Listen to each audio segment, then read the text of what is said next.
Salut les patouilleurs, bienvenue dans ce nouveau tuto de soclage qui sera consacré à un décor rocheux comme celui-ci avec des rochers marrons et de l'herbe verte.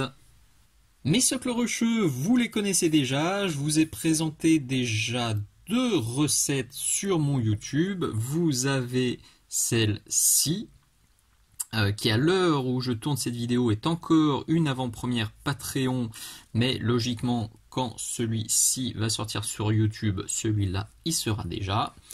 Et vous avez aussi la version désertique qui est elle déjà sur mon YouTube depuis quelques mois. Donc aujourd'hui on va se pencher sur cette variante là, sympathique, naturelle, ça colle pour du futuriste, pour du fantastique, du médiéval, pourquoi pas pour de l'historique. C'est un socle passe-partout qui, vous allez le voir, est assez rigolo à faire. Si vous voulez revoir ou voir la vidéo concernant la mise en place des flocages et des décors, elle est là. Je la linkerai à la toute fin de la vidéo dans les liens conseillés. Je la renote aussi dans la description de ce tuto pour que vous la retrouviez facilement. Grosso modo, c'est des écorces de pin. Bien sûr, tout ce que j'ai utilisé, vous le trouverez sur la boutique Minisocle, puisque j'utilise et je teste tous les produits avant de les mettre en ligne, donc que j'avais fixé avec de la super glue épaisse, celle-ci ou une autre. Alors, petite astuce, je déconseille les petits tubes en métal qu'on trouve en grande surface. Je pense qu'on a tous déjà eu le coup, on socle ou on colle deux trucs et le tube se bouche, il se perd, c'est la cata. Moi je propose celle-ci sur le site, je vous l'ai déjà montré à plusieurs reprises. Le gros avantage c'est qu'elle a cette petite tige métallique au fond qui rentre dans la pipette, donc ça se bouge pas, vous utiliserez tout le pot. Maintenant, si vous avez une autre marque qui vous plaît, voilà, c'est surtout une alerte, ne vous faites plus avoir à acheter 15 pots en métal, ça sert à rien. J'avais ensuite hop là, utilisé, il est où? Il est là, le flocage Minisocle extra fin, un peu de moyen, un peu de large, un peu d'accélérateur de super glue, très important si comme moi vous utilisez de la super glue pour fixer vos flocages, surtout s'il y a la figurine qui est posée sur le socle, parce que sinon les émanations de super glue vont créer des marques blanches bien moches sur votre socle. Et j'ai utilisé mon ciment, il est où mon ciment? Je reviens.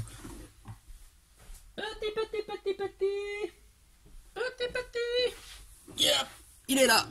Voilà, le ciment bien pratique qu'on pose une fois que la super glue est sèche, comme ça quand on fait du brossage ça évite que tout se barre.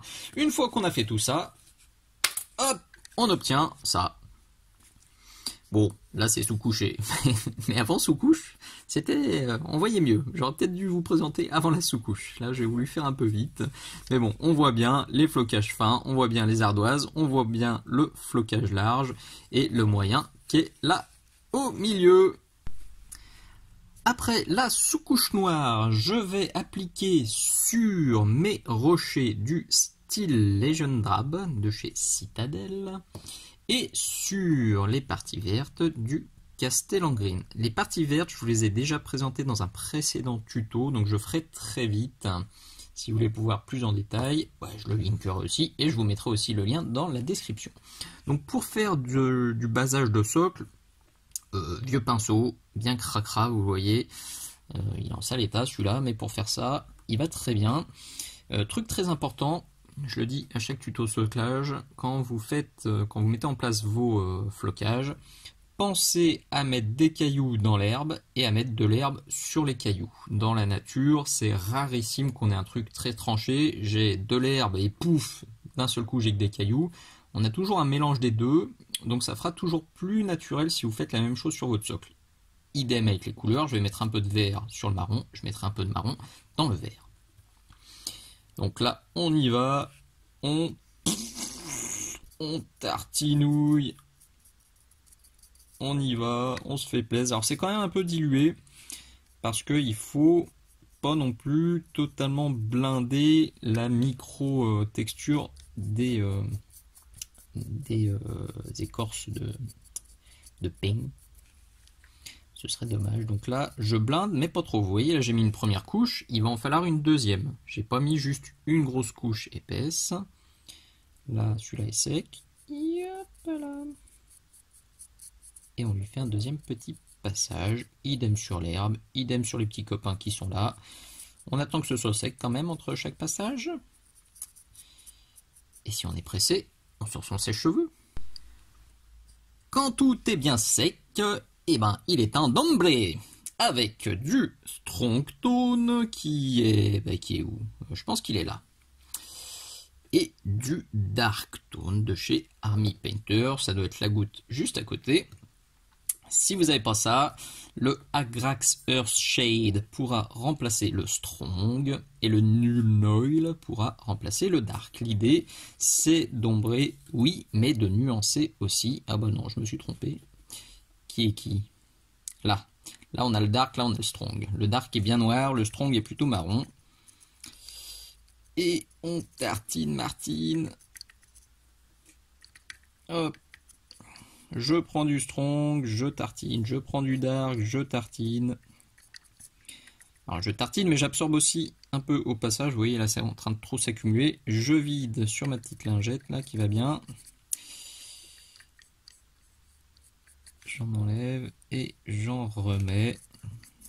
Petite parenthèse, ça y est, les lingettes absorbantes sont sur la boutique. Donc un grand merci à Marie de m'avoir fait découvrir cette petite lingette et cette petite astuce.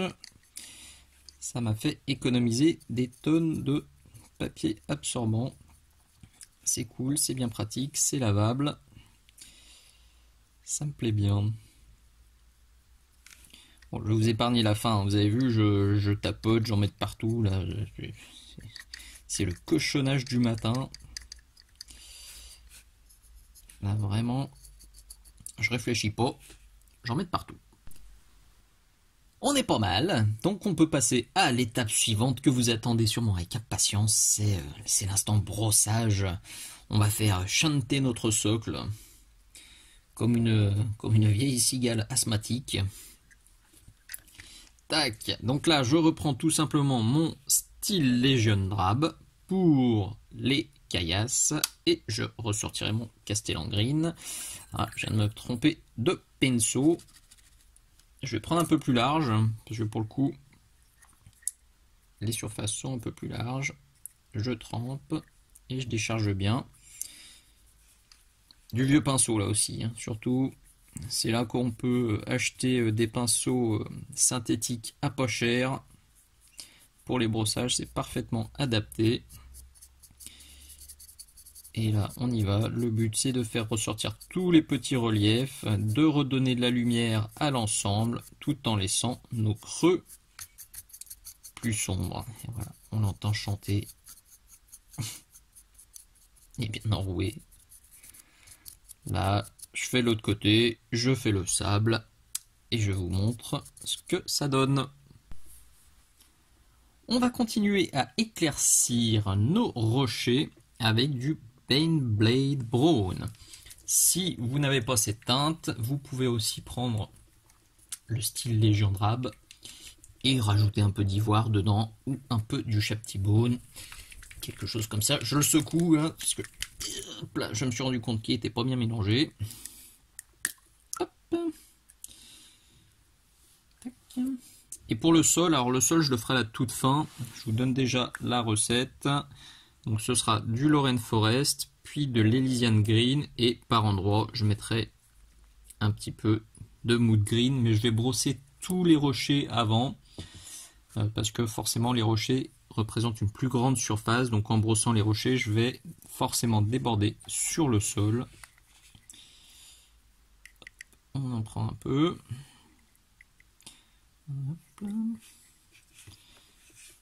Si vous connaissez la chanson.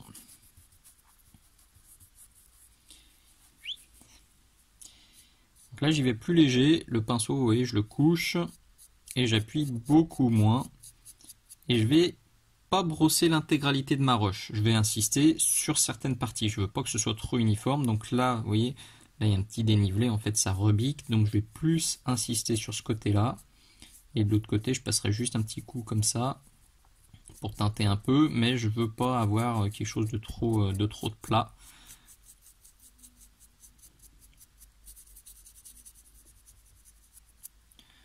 Voilà. Donc, il suffit de faire ça, hein, c'est vraiment pas sorcier.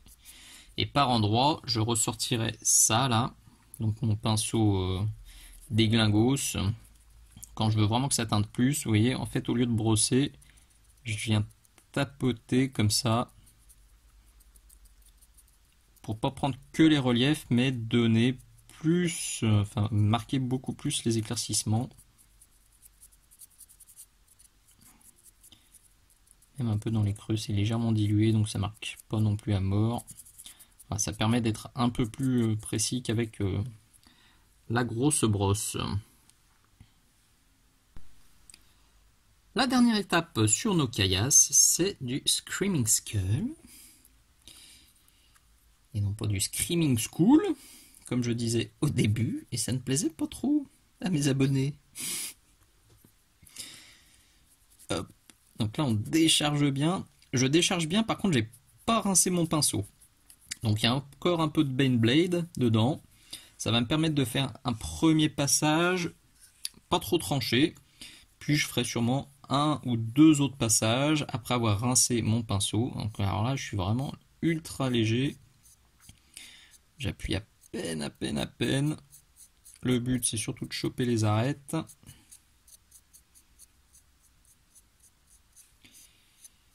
Tac, et de pas trop en faire.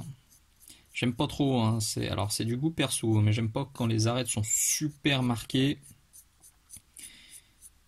et que ça ressort trop. Je trouve que ça fait pas très naturel. Donc là aussi, je prendrai la petite brosse et je tapotouillerai légèrement du Screaming pour harmoniser le tout, que ça fasse pas trop violent quand même.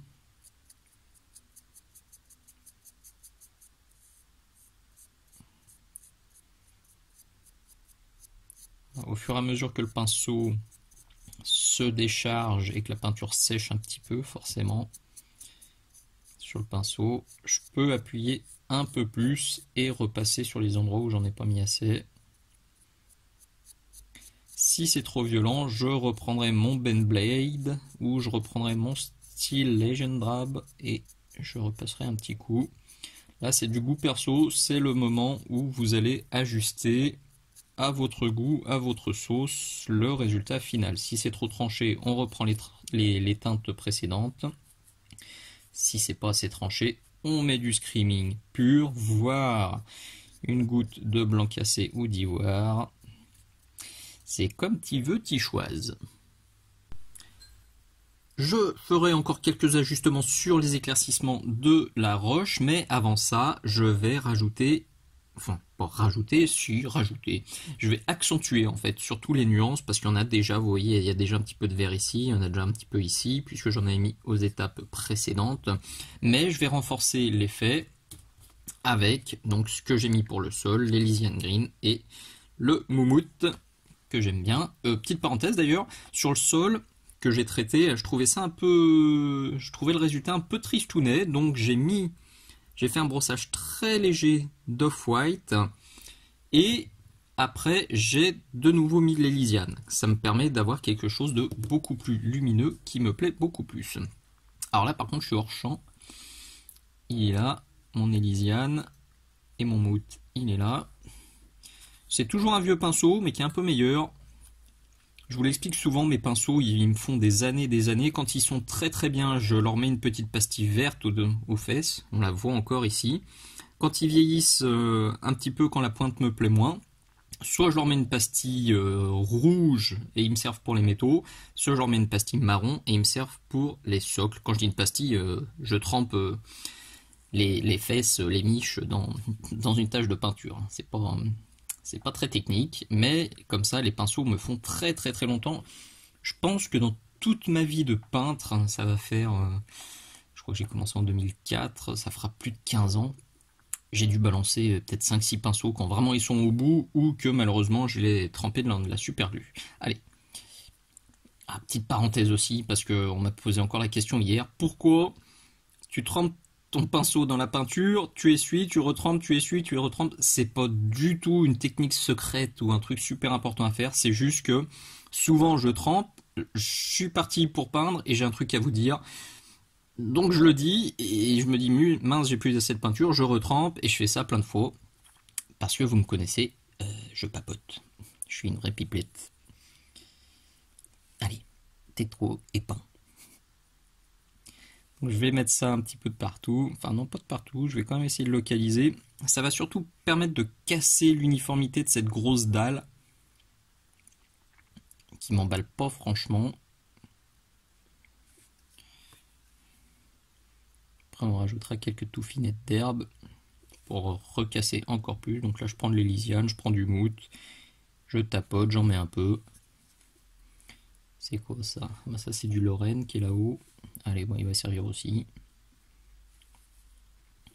Donc j'en mets, et puis si besoin, je repasserai mes arêtes avec mon Screaming Skull, parce que ça risque quand même de les tarter un peu. Vous pouvez même, si vous le souhaitez, si vous voulez donner un aspect plus ancien à votre socle, oui, je dilue bien là, hop, et je passe un petit glacis comme ça, sur tout le socle, sur toute cette zone. Ça va teinter en vert. Ça donne quelque chose d'un peu plus vieilli, d'un peu plus moussu. Ça commence à bien me plaire. Si vous voulez vous arrêter là, c'est tout à fait faisable. Moi, je vais quand même peaufiner encore un peu, notamment en rajoutant quelques herbes et mauvaises herbes sur les roches et sur le sol pour rajouter du volume. Je ferai aussi peut-être quelques retouches à droite à gauche parce que là les arêtes me semblent un peu plus marquées. Ouais, j'ajusterai à la fin. Je reprends le bord en noir et je vous montre le résultat final. Avec quelques touffinettes, c'est tout de suite beaucoup plus sympatoche. Ça m'a notamment permis de planquer les zones que j'aimais pas trop. Vous avez vu, hein, depuis le début, je me bats avec cette zone-là qui était pas très jolie sur l'ardoise. Voilà, deux touffes collées et c'est plié. Là aussi, j'aimais pas trop la forme de l'ardoise. Donc ça permet de cacher tout en donnant du volume, tout en donnant un aspect plus naturel au socle. Donc voilà, c'est le double effet qui se coule. C'est parfait. Je suis assez content.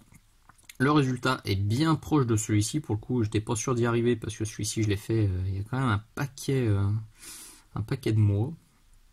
Celui-ci est peut-être un peu plus contrasté, mais l'ardoise, vous le voyez, enfin pas l'ardoise, l'écorce était plus biscornue. Donc c'est peut-être pour ça aussi que le résultat n'est pas parfaitement le même, mais je pense et je trouve que ça fait bien le café. Nous voilà donc au bout de ce nouveau tuto. Comme d'hab, cette vidéo c'était une avant-première Patreon, donc tous mes abonnés ont pu la voir il y a plus de 3 mois. Je vous mets le lien vers ma page dans la description de la vidéo. Il y a les avant-premières, il y a aussi les vidéos exclusives qui s'accumulent au fil du temps. Ma page Patreon a maintenant 2 ans. Donc on dépasse, à l'heure où cette vidéo sortira sur YouTube, on devrait être à 23, non plutôt 24 ou 25 vidéos exclusives et inédites qui sont uniquement sur mon Patreon. Donc si vous voulez voir les différents sujets que j'ai traités dans ces vidéos exclusives, tout expliqué dans la description. Si ce tuto vous a plu et si ma chaîne vous plaît, faites-vous plaisir, faites-moi plaisir, hein, mettez le petit pouce vers le haut, abonnez-vous surtout, hein, activez les notifications, parlez-en aux copains, partagez les vidéos autant que vous le souhaitez. Un petit commentaire, un petit bisou, un petit poutou, tout ça je prends, ça aide la chaîne à grandir, ça booste ma motivation, ça fait toujours très plaisir, donc ne vous privez pas, ça sera toujours très bienvenu, très apprécié. Si vous voulez me filer un petit coup de main, vous avez aussi plusieurs façons de le faire qui sont notées dans la description de cette vidéo. Si vous avez des rabios qui traînent à la maison, des pitous qui ne vous servent plus, vous pouvez me contacter, soit dans les commentaires, soit sur mon Facebook perso, mais j'avoue que je le consulte assez rarement. Le plus simple, c'est de passer par le blog Minisocle. Il y a un formulaire de contact dans la colonne de droite, ça arrive directement sur mon mail. Et là, je suis sûr de répondre rapidement. Merci d'avoir regardé. À très bientôt. Ciao, ciao.